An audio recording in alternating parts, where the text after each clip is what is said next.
What's up mga kabiyero? So, for today's video, nandito nga tayo ulit sa Macau.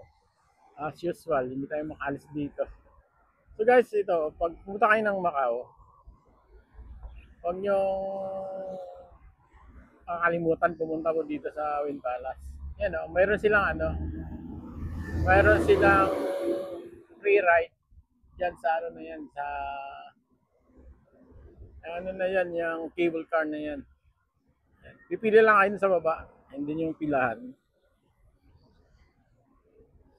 Ano, may mga nakapila dyan sa baba.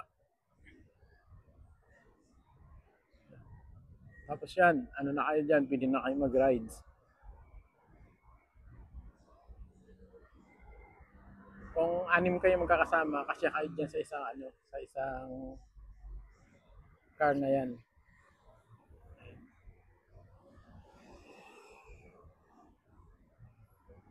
So, maganda na experience yan. Ayun, no?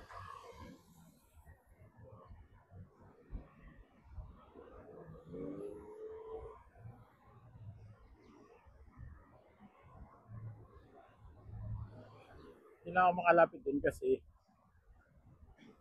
may sound eh, makaka-copyright tayo. Ito po yan sa Wind Palace, hatapat po yan ng, yan, no, ng City of Dreams, Grand Hyatt Macau.